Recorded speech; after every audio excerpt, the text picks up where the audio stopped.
E essa mensagem, ela vai lá para Mateus. Se você está com uma Bíblia em mãos, nós vamos lá para o livro de Mateus, no capítulo 16, onde nós vamos ler do verso 1 em diante, no livro de Mateus, no capítulo 16, do versículo 1 em diante. Embora seja ato contínuo de coisas que acontecem no relato no final do capítulo 15, mas eu vou tomar aqui a leitura do capítulo 16 em diante. Querida Andréia, bom dia, obrigado pela sua presença aqui no ao vivo no Instagram, viu? Um beijão para você, minha amiga. E um beijão para os que estão se chegando também, graças a Deus. Mateus, então, capítulo 16, diz o seguinte: aproximando-se os fariseus e os saduceus, tentando, pediram-lhe que lhes mostrasse um sinal vindo do céu. Ele, porém, lhes respondeu: chegada a tarde, dizeis, haverá bom tempo, porque o céu está avermelhado.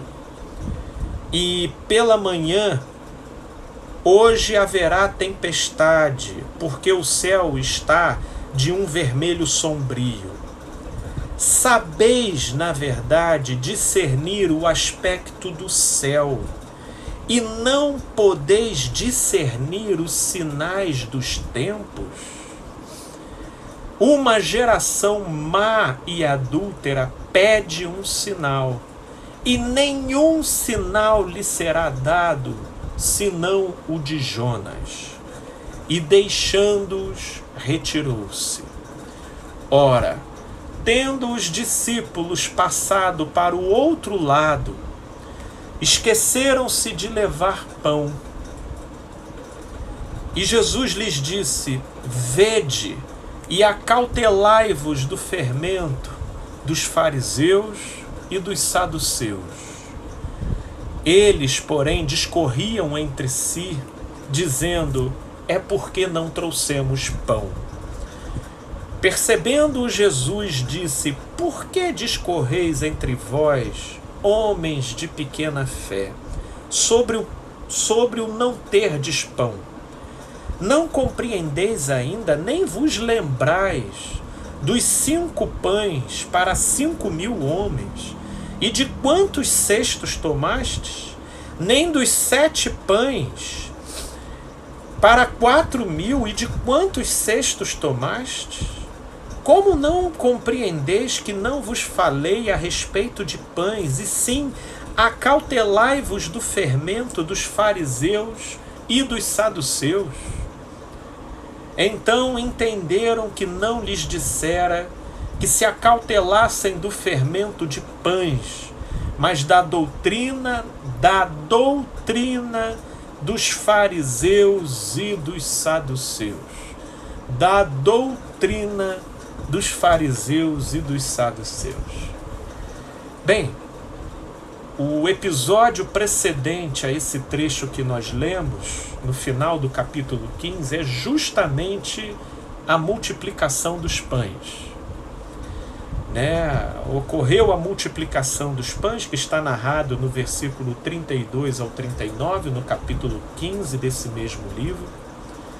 E ato contínuo, quando ocorre a desmobilização de toda aquela multidão, Jesus ele é interpelado pelos fariseus e pelos saduceus. Saduceus era um grupo de natureza religiosa altamente ativista e politizado. Por isso que na narrativa desse fermento dos fariseus e saduceus, lá em Marcos, no capítulo 8, do versículo 14 ao 21, a menção que é feita quando Jesus fala acautelai-vos do fermento dos fariseus, lá em Marcos é dito: acautelai-vos do fermento dos fariseus e do fermento de Herodes. Né? Aqui, nesse trecho, é dito: acautelai-vos do fermento dos fariseus e dos saduceus, porque a grande verdade é que tanto os saduceus quanto Herodes meio que habitavam numa mesma esfera de perspectiva interpretativa e que carregavam premissas com potencial de influência e de modelamento da visão de mundo daquelas pessoas, né? Em outras palavras, se eu pudesse aqui bifurcar em grandes grupos representativos, parafraseando essa colocação de Jesus entre os fariseus e saduceus ou Herodes, eu diria da seguinte forma: cuidado com o fermento da religião e cuidado com o fermento da política. São nichos ideológicos que carregam propriedades de contágio e intensificação e amplificação na visão de mundo e nas considerações de uma pessoa. Só que é aqui que nós vamos então traçar uma leitura e um entendimento acerca do que a gente pode extrair desse trecho.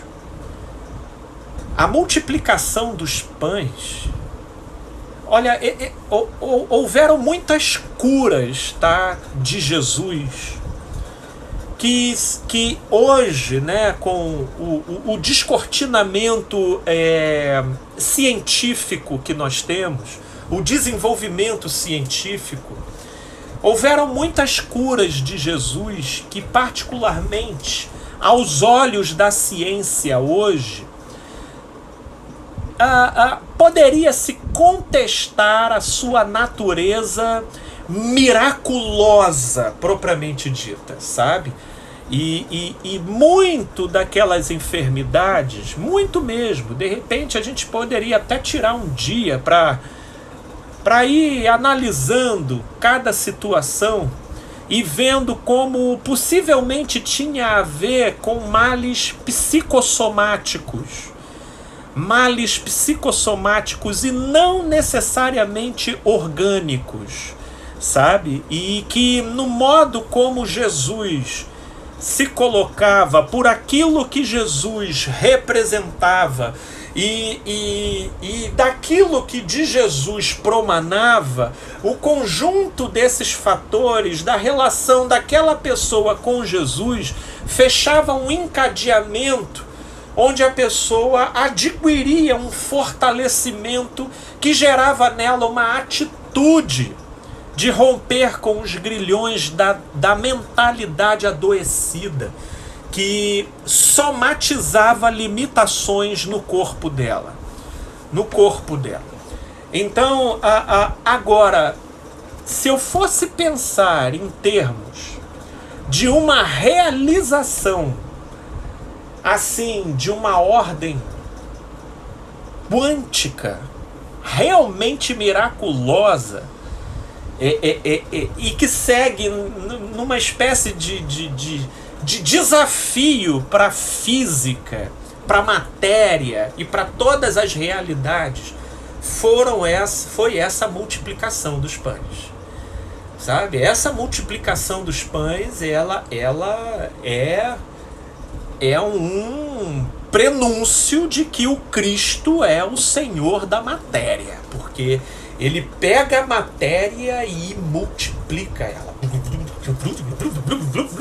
E acontece de uma maneira que, meu Deus, eu acho que todos os principais cabeçudos da inteligência universitária mundial sentaria para assistir aquilo dali e tentar de alguma forma explicar o que aconteceu ali. Ora, é interessante que, se nós formos levar em consideração que o ápice de uma manifestação tão sobrenatural, para além do que é natural, tenha desencadeado dois tipos de comportamentos. Um por parte dos distantes, mas que todavia detinham o saber de Deus entre os homens, e outro por parte dos que caminhavam próximo, que não eram doutos no conhecimento acerca de Deus entre os homens, mas caminhavam lado a lado com Jesus o tempo todo.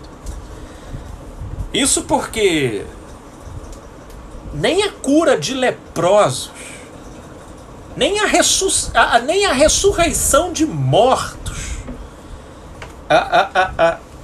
de uma certa forma, desencadeou um comportamento do modo como ocorrido aqui, e que nesse momento ocorre então uma denúncia do nível de alienação que pode acometer o nosso olhar.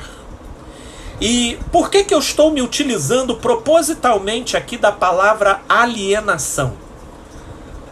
Porque não se trata, e é isso que nós vamos ver aqui, de uma incapacidade. Não se trata, de acordo com o que nós vamos ver aqui, de uma deficiência, vamos dizer, relativo àquilo que limite a capacidade do sujeito de realizar o ato, de poder executar a coisa. Ou seja, a potência existe, mas pela alienação ela está deslocada na gente. Ela está deslocada, ela está voltada para outra direção. E eu creio que é isso que vai entrar como desafio aqui da nossa reflexão. Porque muitas vezes a gente pede a Deus aquilo que a gente já tem. A gente só não presta atenção o quanto que aquilo está deslocado em outra direção e funciona de maneira departamentalizada dentro da gente. A gente frequentemente, até numa discussão, geralmente dentro de família, a gente fala com o outro: ah, mas pro trabalho você faz isso, isso e isso. Aqui para casa você não faz. Ora, o que esse tipo de denúncia aponta, senão o fato de que o potencial existe? Ele só é seletivamente deslocado e apontado para uma direção que não cumpre a finalidade do todo da vida. E é isso aqui que Jesus chama a atenção e inclusive aponta como um fermento, que não é outra coisa senão o fermento da alienação, que é aquilo que produz, que é aquilo que, na verdade, se introjeta como um vírus dentro da gente,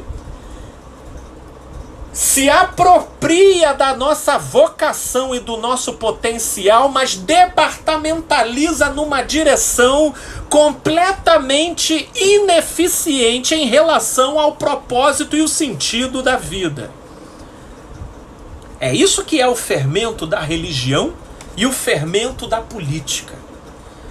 Eu às vezes ouço as pessoas falando: nossa, que criatividade, hein?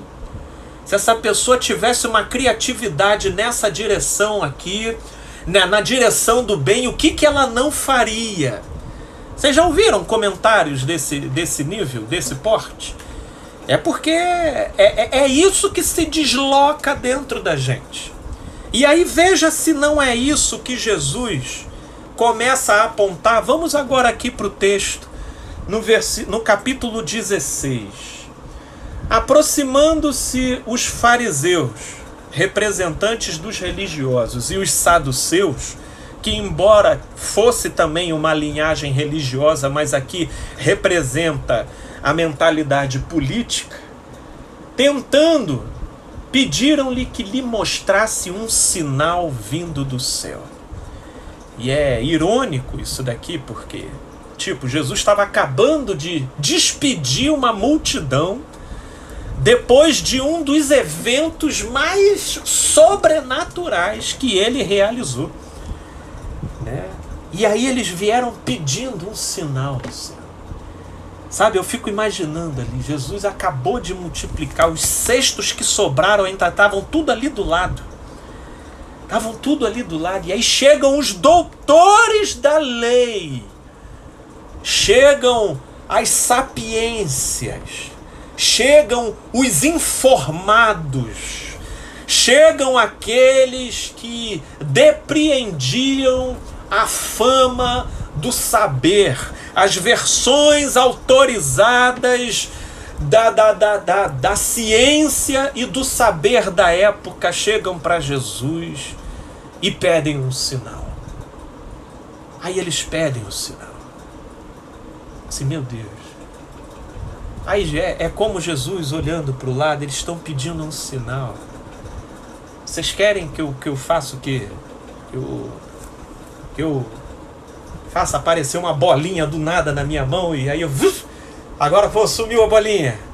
Agora entendeu? Que eu pego um copo de água aqui, suma a água. Que eles queriam um David Copperfield, um Mr. M. O que eles estavam querendo ali? Por que eles não enxergaram ali? E aí, o que eu acho interessante é o que Jesus fala para eles. Ele, porém, lhes respondeu: chegada a tarde, dizeis, haverá bom tempo, porque o céu está avermelhado. E pela manhã haverá tempestade, porque o céu está de um vermelho sombrio. Sabeis, na verdade, discernir o aspecto do céu, e não podeis discernir os sinais dos tempos? Geração má e adúltera pede um sinal, e nenhum sinal lhe será dado, senão o de Jonas. E deixando-os, retirou-se. A grande verdade é que aqui o pedido que foi feito a Jesus não expressava uma necessidade, expressava uma alienação. E alienação, ela não é curada com a satisfação imediata de sua petição. Alienação é curada deixando a pessoa diante de uma observação. Toda alienação, ela precisa ser deixada para que a pessoa enxergue. Porque veja que o potencial existia. O que Jesus está falando aqui é interessante. Vocês olham para o céu e se ele está num determinado aspecto de vermelho, vocês conseguem concluir que vai fazer sol. Agora, se numa outra manhã esse vermelho fica mais escuro, então vocês têm a concepção de que vai chover. O que Jesus está falando com isso? O potencial de discernir está em vocês. Mas esse potencial, ele foi convertido numa direção equivocada. E que aí aqui entra um outro princípio que Jesus fala lá no Sermão da Montanha. Aonde estiver o seu tesouro, ali estará o seu coração. A grande verdade é que o que provoca a nossa alienação é a nossa própria idolatria. É aquilo que a gente elege como prioridade. E na nossa projeção, tornamos Deus cúmplice das nossas ênfases. E não é que isso elimina os nossos potenciais, mas pelo contrário, colocam eles a serviço da nossa própria loucura. É por isso que para esses não existem sinais, porque a própria vida, ela é a pedagogia para curar a alienação daquilo que a pessoa se nega a enxergar pelas ênfases que ela abraçou para idolatrar.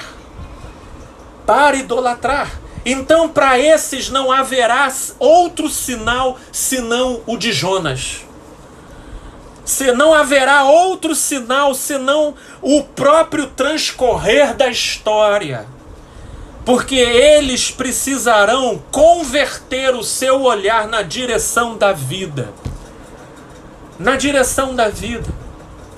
E aí veja que entra depois os discípulos dentro de um barco junto com Jesus.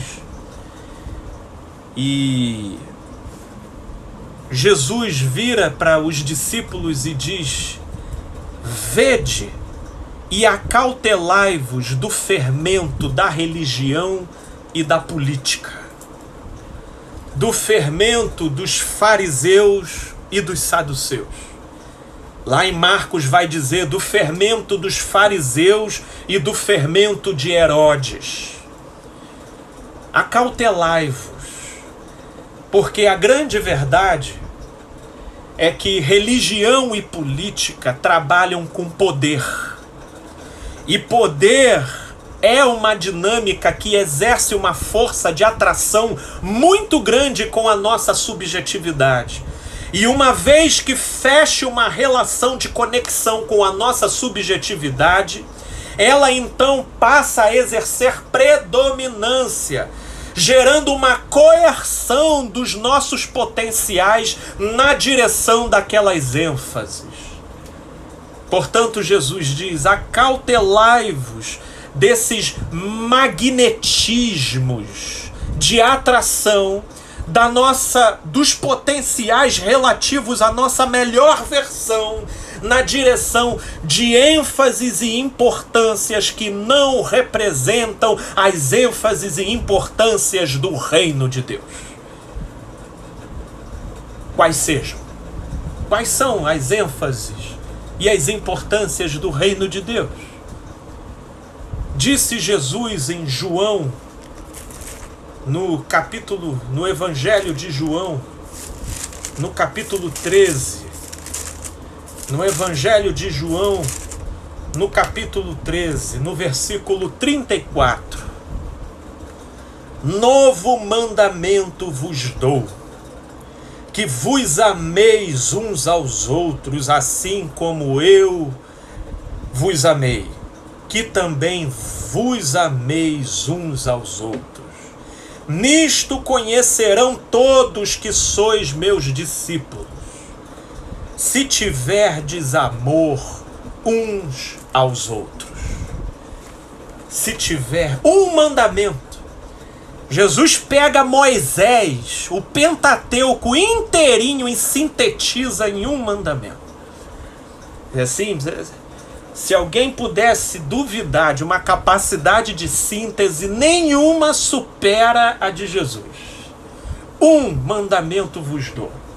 Que é para você não dizer que é complicado o negócio, porque não é. Mas Felipe, é muito complicado. Eu falei assim, olha, eu não sei em que mundo.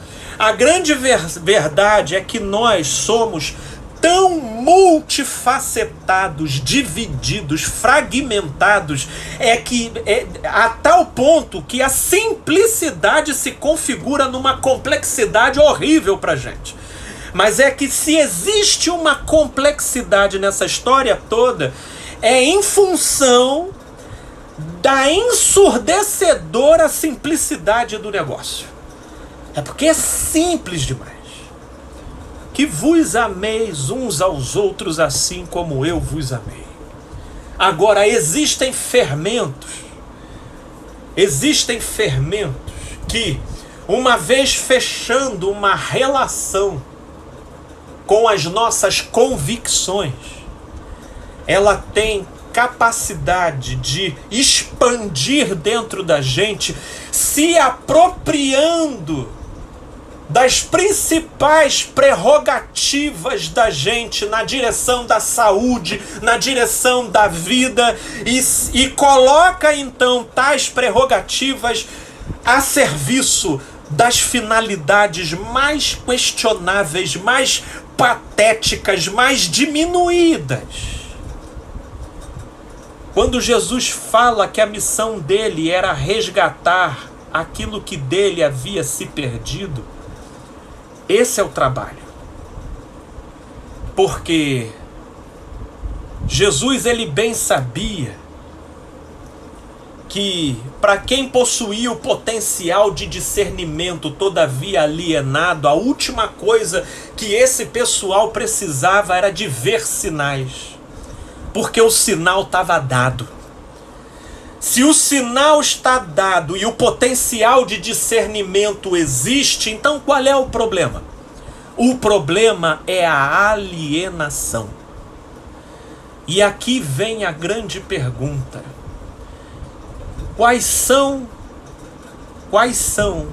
as alienações que, pela via de determinadas convicções, capturam o seu melhor potencial de uma maneira unilateral apenas em determinadas direções? Essa que é a pergunta. Já parou para pensar o como que é você no seu desempenho profissional? E o como que é você em comparação na sua vida afetiva? Já parou para pensar em como que é o seu potencial no seu papel de mãe ou de pai? E como que é o seu potencial na sua vida espiritual? Já parou para pensar o como que é o seu potencial enquanto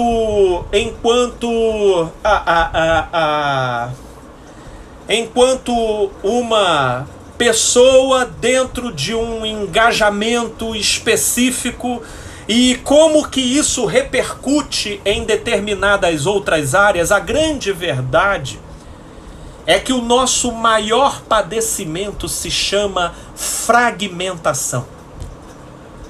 Se tem uma coisa que o pecado gerou na gente, foram setores que não se comunicam um com o outro.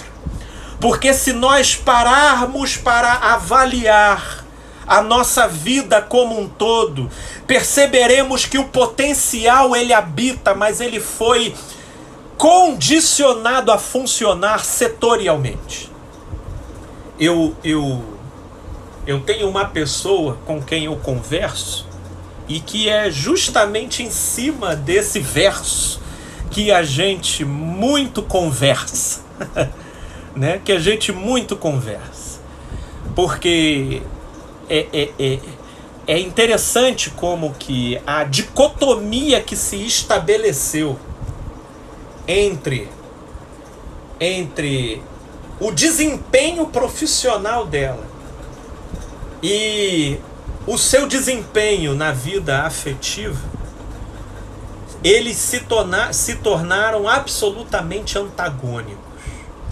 E quando a princípio eu só ouvia as queixas da vida afetiva, eu fiquei tendencioso em pressupor que ela talvez apresentasse uma deficiência em relação a determinadas características, em relação a determinados traços. Mas conforme foi dando a sequência da nossa conversa e eu pude ir ganhando um conhecimento maior da história, aí eu fui me inteirando do desempenho dela na vida profissional e eu percebi, meu Deus, tá tudo ali. Olha como é que essa pessoa age na vida profissional. Olha como é que na vida profissional ela sabe dizer não para uma insatisfação, postergando a sua realização em função de uma finalidade superior lá na frente. Olha como é que ela está apta para fazer para promover em si esse movimento. Mas é interessante que na vida afetiva isso não acontece. Que é o que Jesus estava dizendo aqui para os escribas, para os fariseus e saduceus. Sim, olha, em relação ao discernimento dos tempos, vocês conseguem discernir. Pode pegar, filho. Aqui, ó, vem aqui, ó. Dá um... Olha lá. Aí, gente. Ó o Pepe. Tá tão calor que a gente botou o pão o sonho para poder ficar no quarto que tá com o ar-condicionado ligado. Olha só, gente. Aí o Pepequinha, a formiguinha aqui veio pegar o pãozinho, né, filho? Pega os dois, ó. Pega esse aqui. Pega esse aqui. Então, o que acontece? Então eu comecei a observar, eu fui observando que as características elas estavam ali e de que o meu trabalho não seria supostamente fazer surgir as características que ela precisava para manejar a sua vida afetiva, mas era criar uma ponte para que características existentes pudessem também migrar da sua vida profissional para a sua vida afetiva, porque em termos de potencial estava tudo ali. Estava tudo ali. E o que ali se desdobrava era algo da ordem de uma alienação. Alienação que departamentalizou o potencial, fragmentando em determinadas direções, enquanto em outras ficará a convicção equivocada, diga-se de passagem, de que não havia capacidade, de que não havia potencial. E é essa a direção para onde nos convoca a cruz de Cristo, que é para a convergência. A cruz de Cristo, que é quando os nossos fragmentos vão encontrando nele a sua síntese.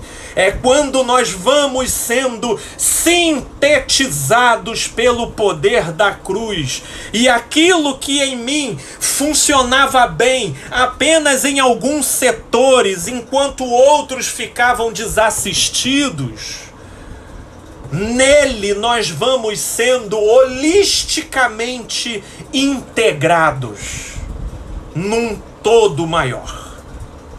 Num todo maior. É por isso que eu falava, né? Eu até falava com essa pessoa que eu conversava.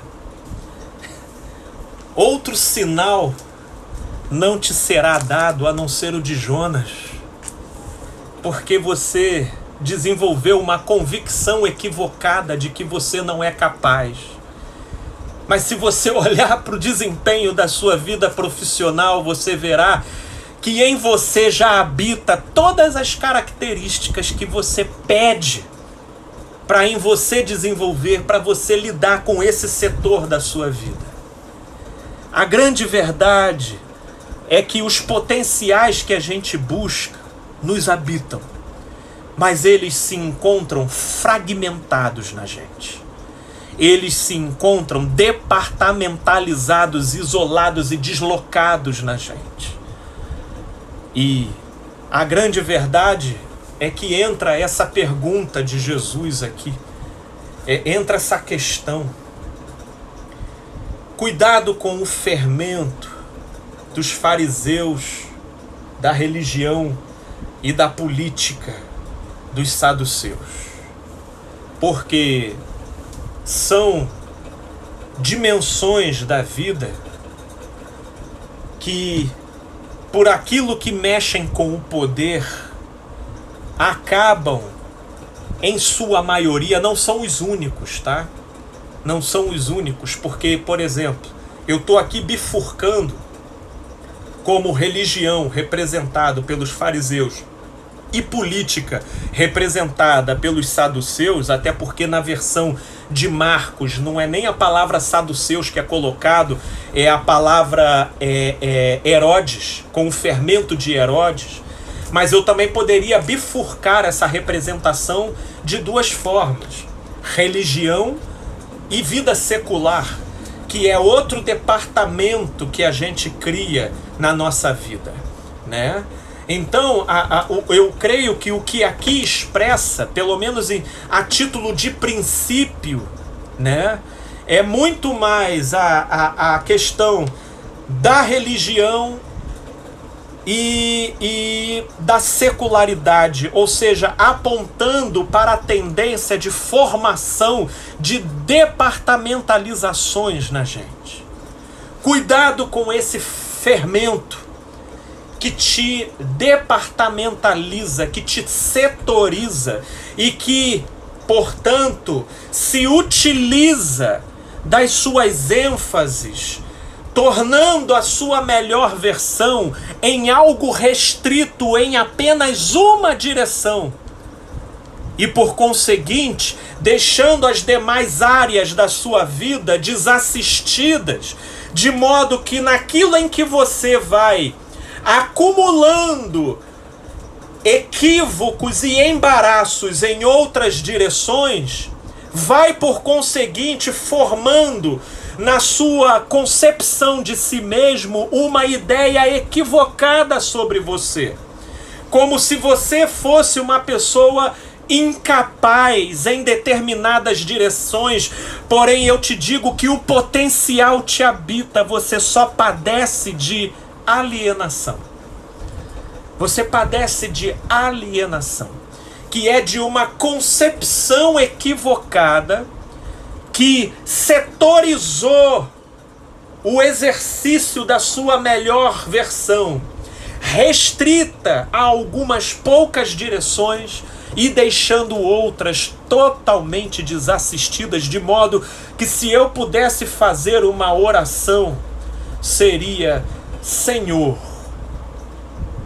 torna-nos integrais, integra-nos na força do teu poder, tira-nos dessa condição de uma pizza portuguesa, tira-nos dessa condição de inúmeros departamentos que drenam a nossa melhor versão, trancafiando-as em poucos setores, porém deixando em carestia inúmeros outros departamentos e direções da nossa vida.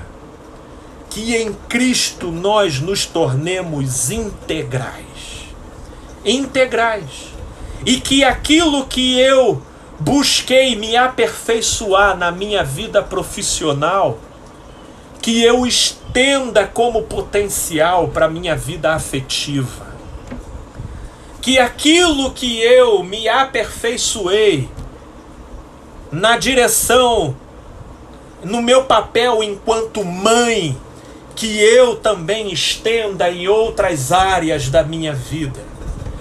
Porque se eu entendo que como profissional eu seria capaz de passar por isso, por aquilo, se eu entendo que como mãe eu seria capaz de passar por isso e por aquilo, se eu entendo que como pai eu seria capaz de passar por isso, por aquilo, se eu entendo que pela minha condição de pastor, de líder, de seja lá o papel que eu ocupe, eu seria capaz de passar por isso, por aquilo, é porque o potencial me habita. O potencial me habita. Mas ele fica deslocado por aquilo que é estabelecida a limitação do meu olhar. E há uma geração má e adúltera, ou melhor dizendo, adulterada, uma geração má distribuída e adulterada no modo como se estabelecem a ênfase de cada um, sem ter levado em consideração as ênfases do reino, não lhe será dado nenhum outro sinal a não ser a sua própria história, as suas próprias consequências e o próprio transcorrer dos fatos. É esse o sinal que vai ser dado. Viva com isso e acredite, esse é o suficiente para, se você tiver olhos, concluir em benefício da vida, a direção da vida. Cuidado com o fermento da alienação, porque ele altera a nossa percepção de uma tal forma a nos levar a acreditar sermos incapazes relativo a um potencial que na verdade nos habita, mas que fica tão setorizado dentro da gente que a gente não cogita a possibilidade dele se espraiar em outras direções, de ele se comunicar com outros setores da nossa vida, em outros setores da nossa vida. E o que eu quero dizer é que o discernimento nos habita, a resiliência nos habita, a força nos habita, o discernimento que a gente pede nos habita. Porém, dividindo espaço com tudo isso, também nos habita o fermento dos fariseus e dos saduceus, que não é outra coisa senão a alienação, que restringe o potencial da nossa melhor versão a pequenos e exclusivos setores, desenvolvendo uma adulteração na nossa concepção de eu, forjando em nós carências que na verdade não são necessidades. Mestre, dê-nos um sinal. Jesus, sinal? Não é sinal que vocês precisam. Não é. Acabou de acontecer um aqui, mas vocês não têm olhos para enxergar. A verdade é que o potencial está aí. Mas para uma geração que foi distorcida de uma tal maneira, não lhe será dado outro sinal a não ser o de Jonas. A não ser o de Jonas. E isso não é porque eu esteja chateado, é porque isso é o único caminho que pode curá-los. Porque se eu dialogar, se eu der um sinal aqui para vocês, conforme essa carência equivocada que vocês desenvolveram em vocês, eu vou estar chancelando a alienação de vocês. E eu não me comunico, eu não vou validar em vocês aquilo que não traduz a verdade sobre vocês. Vocês não são essa alienação. Essa alienação precisa ser curada pela observação da verdade, da vida. Por mais que durante um tempo você vivencie isso, passando por carências equivocadas que não se fazem como necessidades verdadeiras. Não se fazem como necessidades verdadeiras, mas são vivenciadas como carências apenas pelo modo como nós estruturamos o nosso próprio olhar na vida. Ora, quer endireitar isso? Você gostaria de endireitar essa departamentalização e essa fragmentação que dividiu e separou a vivência do seu melhor potencial em pequenas direções, gerando em você uma concepção equivocada de você mesmo, como se você não fosse capaz? Pois então abdique, renuncie às ênfases do fermento da religião, da cultura e da política e abrace as ênfases do reino. Um mandamento vos dou. Um mandamento vos dou. Olha, se tem alguém que carrega a pretensão de conhecer aquilo que seja a sua melhor versão de maneira integral, rearticulando os seus potenciais de maneira holística e integrada na direção da vida. João, capítulo 13, versículo 34. Novo mandamento vos dou, que vos ameis uns aos outros, assim como eu vos amei, também vos ameis uns aos outros. Nisso conhecerão que sois meus discípulos, se tiverdes amor uns pelos outros. A hora que essa for a sua ênfase, não é da noite para o dia, mas eu posso te dizer que paulatinamente todos os seus potenciais serão terapeuticamente integrados e reunidos na direção de um bem comum. E há de ser que o seu discernimento, para além de discernir as estações do dia, poderão também se tornar habilitados a discernir as estações da vida. As estações da vida. Quando a gente se abrir para amar muito mais do que para se defender, nós poderemos observar a integração dos nossos potenciais na direção da vida. Na direção da vida. A grande verdade, meus amigos, é que fujamos daquilo que fermente em nós uma alienação que departamentalize o nosso potencial.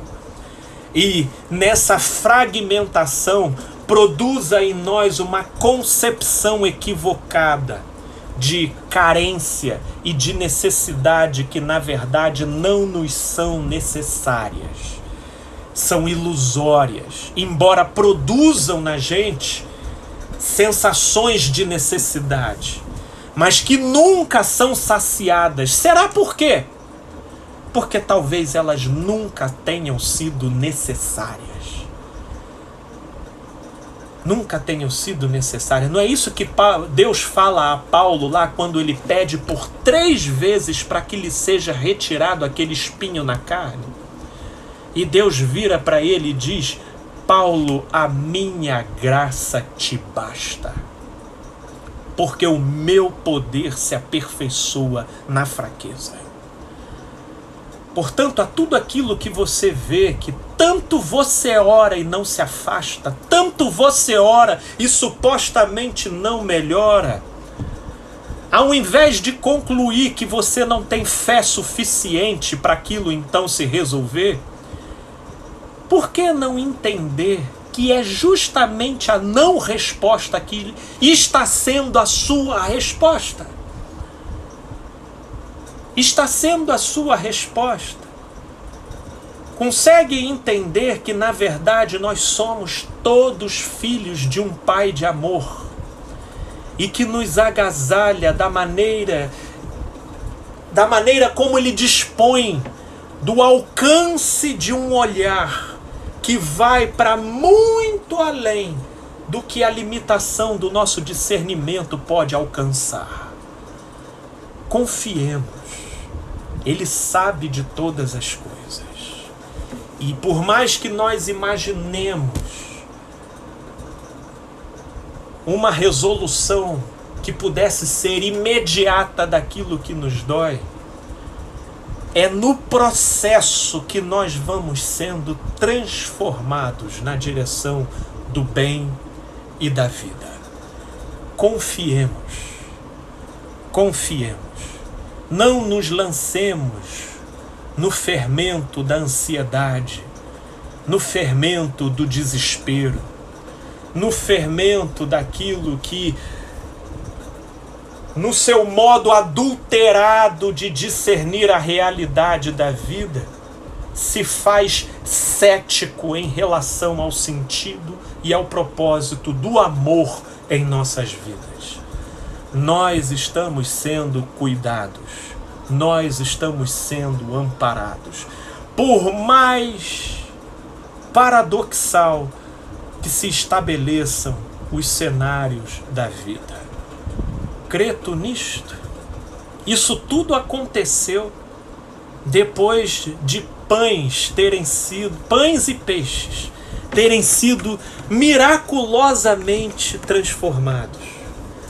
Essa questão toda aqui que nós lemos aconteceu com todo mundo de pandu cheio. Estava todo mundo com um pandu forrado e foram até Jesus. Dá-nos um sinal. Nós estamos sendo guardados e nós estamos sendo cuidados, mas o nosso discernimento está adulterado e a gente insiste em interpretar a realidade de maneira contrária ao amor que tem nos guardado. Portanto, meus amigos, que o amor nos conduza numa interpretação onde a nossa melhor versão possa ser integrada e articulada na direção da vida.